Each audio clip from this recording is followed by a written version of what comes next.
And I'm back. So when we left off, we were talking about oxygen and its roles in the atmosphere. Oxygen reacts with metals such as certain enzyme cofactors, other free radicals to form damaging biological molecules.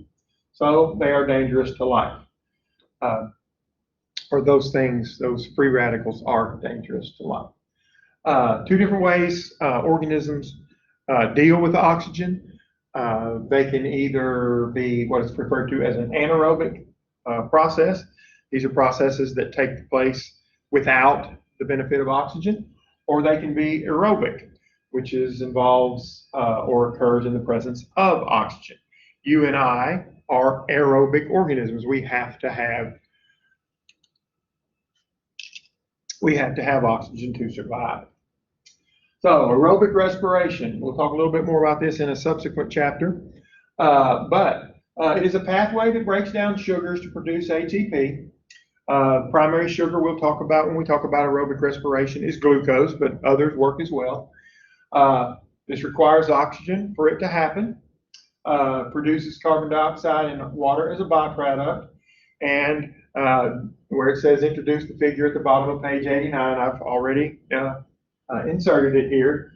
This is photosynthesis, which produces glucose, energy in, energy out of the glucose leads us back to water and carbon dioxide, glucose and oxygen. So the plants produce glucose and oxygen gas. Aerobic respiration uses these two items and as a byproduct produces these two items. So it's a cycle. These are produced, they are then used to produce these. These are used to produce these are then used to produce these. Plants and aerobic organisms working together. The first stage of aerobic respiration is glycolysis. This is a reaction in which glucose or some other sugar is broken down, and the normal products produced from this breakdown are two pyruvates, sometimes called pyruvic acid, two ATP molecules, and the ATP is going to be our currency. Think about money. The ATP is the money that's going to be used to produce energy or to drive reactions. ATP is the driving force. There's also coenzymes produced, which are 2-NADH. These was previously called NAD+. Then in its energized form, where it's picked up electrons, it's called NADH. The second stage of aerobic respiration is the Krebs cycle. The Krebs cycle is a series of enzymatically controlled reactions that produce a little bit of ATP, but again, they produce a lot of these NADHs and FADH2s. These are the organisms that's going to wind up producing a lot of ATP.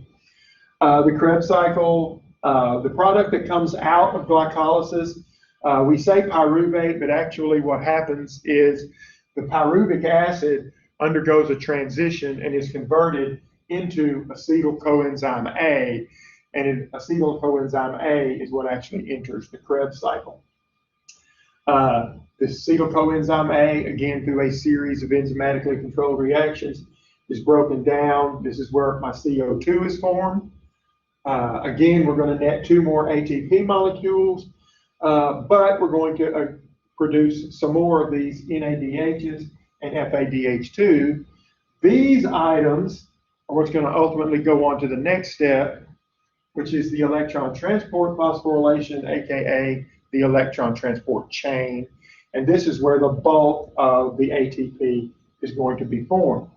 Again, the NADH and the FADH2 deliver the electrons to the mitochondrial membrane.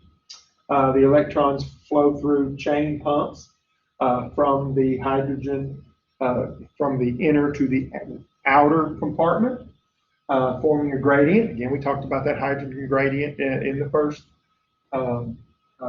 video. Oxygen then accepts the electrons and the hydrogen ions to form water. And the hydrogen ions then flow back to the inner compartment through ATP synthase, which is an enzyme, forming ATP from ADP and individual phosphate ion. Again, this is where the bulk of our ATP is going to be formed. Again, artist's rendition showing using coins again as the way that showing the most of it is made. There's glycolysis. You see it takes to the, here we're showing it takes 2 ATP molecules for this process to happen. You take 2 ATPs, it takes 2 ATPs to break the sugar apart in glycolysis. Then that process is going to produce 4 ATPs, but because you burned up 2, your net production is going to be 2. Then during the Krebs cycle, you're going to produce some NADHs, some FADH2s. Those are going to come in, and the Krebs cycle is going to produce 2 ATPs. And then the electron phosphorylation is going to produce 32 ATP molecules. If you take a look at this,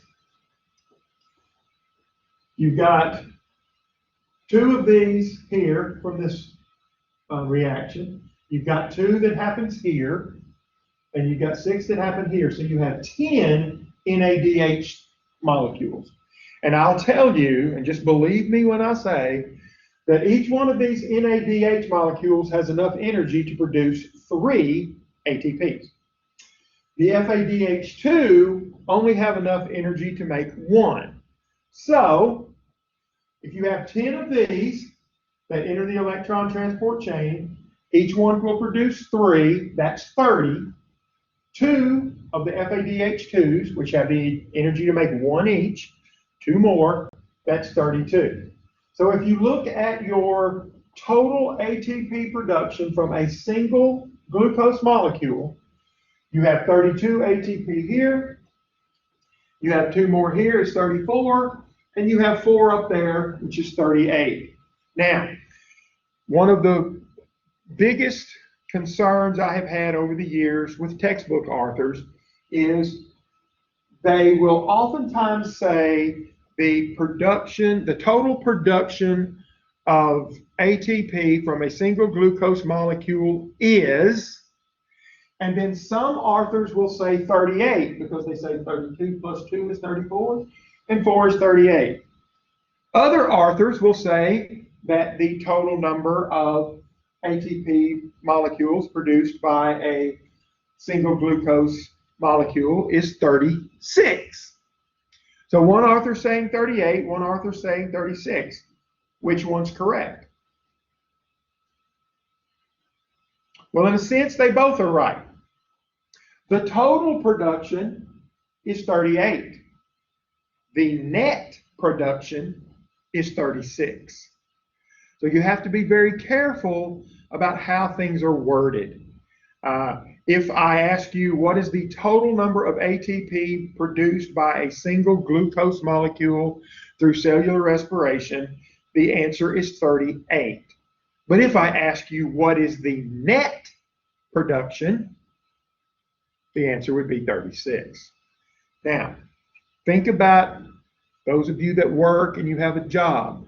You get X number of dollars per hour, you work this many hours. Say you get $10 an hour, you work 20 hours, that's $200. Is your paycheck going to be $200?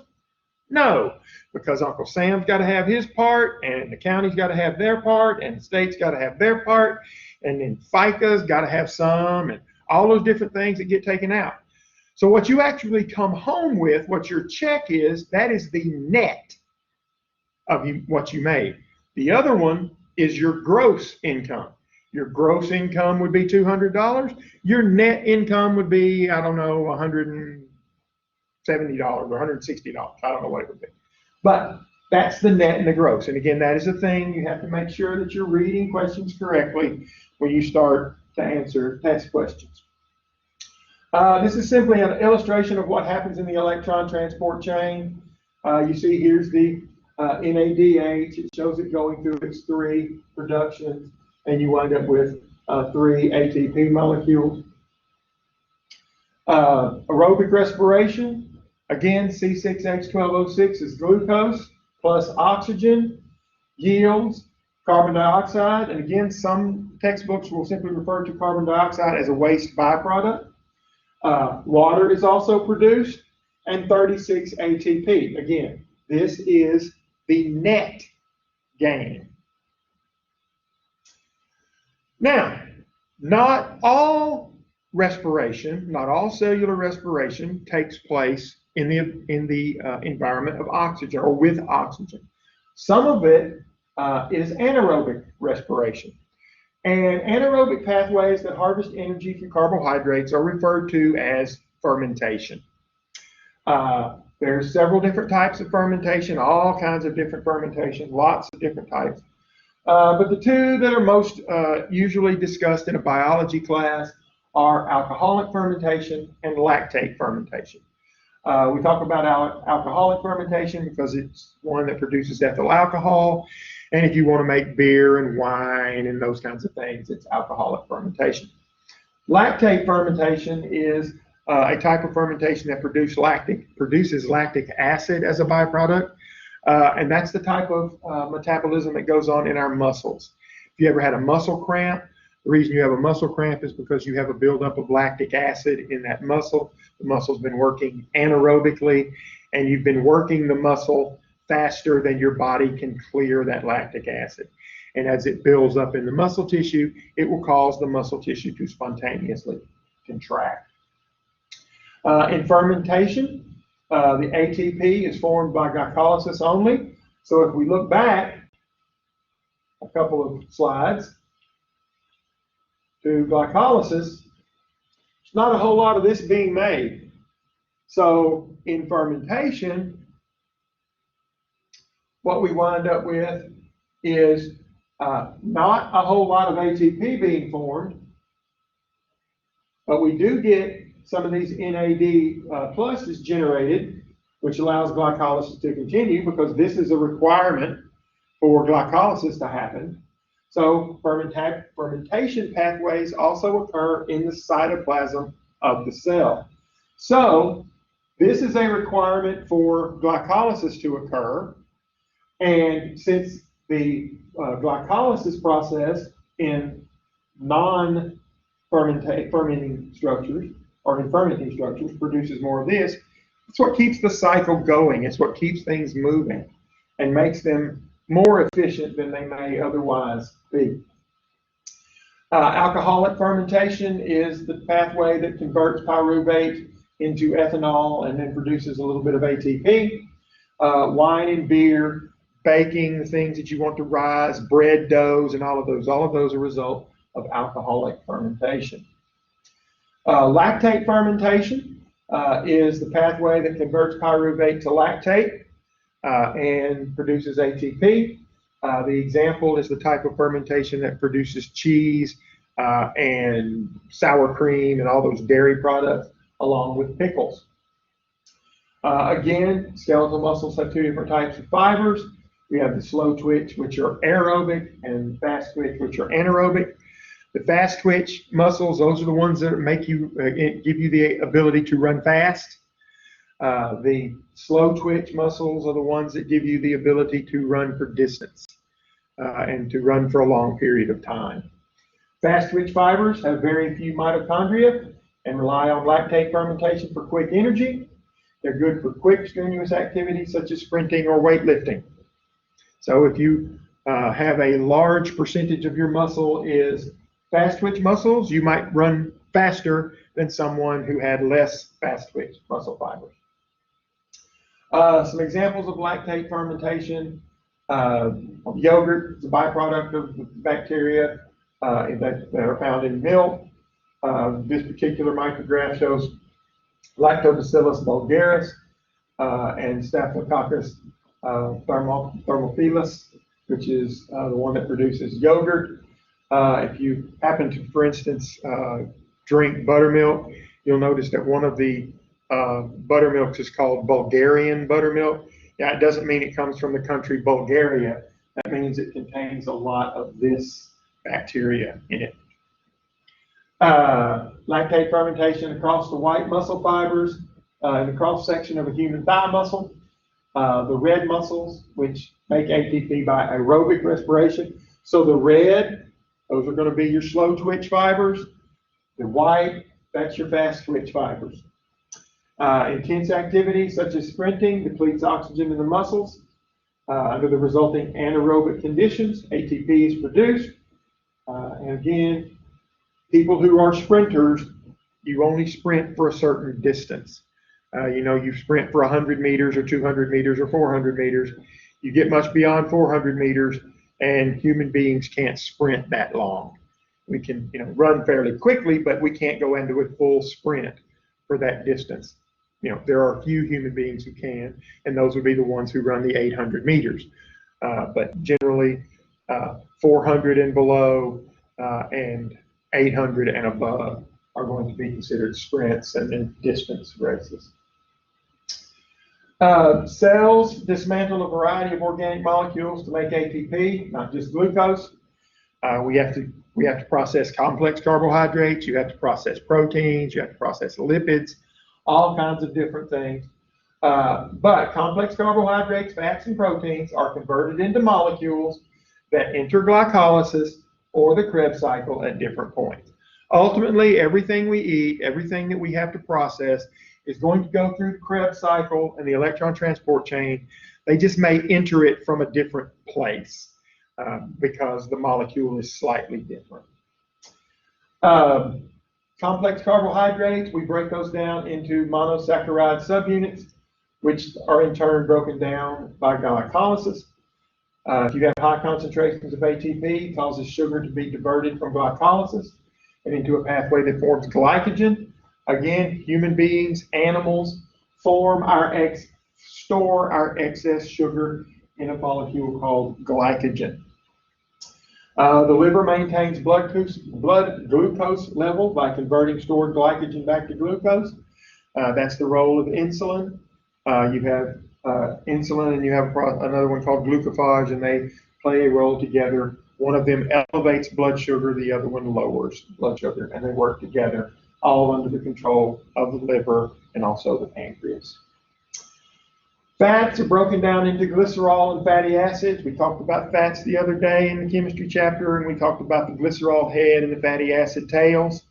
The glycerol is broken down. Glycerol is a sugar, so it's processed like sugar. Then the fatty acids yield more energy than carbohydrates. When your blood glucose sugar is high, acetyl coenzyme A is diverted from the Krebs cycle and into a pathway that makes fatty acids. What happens, that's one of the ideas of obesity, or the relationship between obesity and high blood sugar, or diabetes, is that the obesity is leading, because of this reaction here, is leading to the increased level of sugar in the blood. Again, this is just a simple chart that shows you how things process. If you look at the blue is going to be the complex carbohydrates, glucose, and other sugars go directly into glycolysis, into the Krebs cycle, then to the electron transport chain, making our currency. You look at proteins, we break it down into the individual amino acids. Some of those will be converted into pyruvate, that will then enter the Krebs cycle. Some of them don't need to be converted, they can enter the Krebs cycle immediately. And then others, depending on what the particular amino acid is, can go into the Krebs cycle in one of the other immediate forms. We don't go into the detail in this course that we do in the majors course when we talk about the Krebs cycle, but it says here the intermediates of the Krebs cycle. Well, proteins are made up of amino acids, and if you take the amine group, the NH2, off of an amino acid, you're left with an organic acid. The Krebs cycle, all of these intermediates, they're all some type of acid. You have citric acid and malic acid and succinic acid and alpha ketogluteric acid. They're all acids. So when you take the amine off of these amino acids, leaving the organic acid, some of them can just enter somewhere along this circle, the cycle that's going this way. They just sort of enter in a different place. They don't necessarily enter at the top, where the first thing they would encounter would be citric acid. But ultimately, they're all brought in through the electron transport system or the electron transport chain, or as this book says, electron transfer phosphorylation, leading to the production of ATP. So, why are CAM plants found in the desert? Well, if you remember, the CAM plants are the ones that close their stomata at night, close their stomata during the day, open them during the night, and during a desert, that's going to be the coolest part of the day is going to be at night, so there's less water loss. And healthy diet needs to contain a variety of fruits and vegetables with all of the colors of the rainbow. Well, as we have seen, all different colors are when processed, when processes are being made, different vitamins, different minerals, different things are made by the different colored pigments. Thank you, that's the word I'm looking for. And by doing so, by having a diet that has all the different colors of the rainbow, you are getting all the vital vitamins and minerals that you and I need for survival. If you have any questions, please email me, trussell@uaptc.edu, or you can always drop an email into the contact section course messenger of your course. That wraps up chapter 5, and I will see you later. Russell out.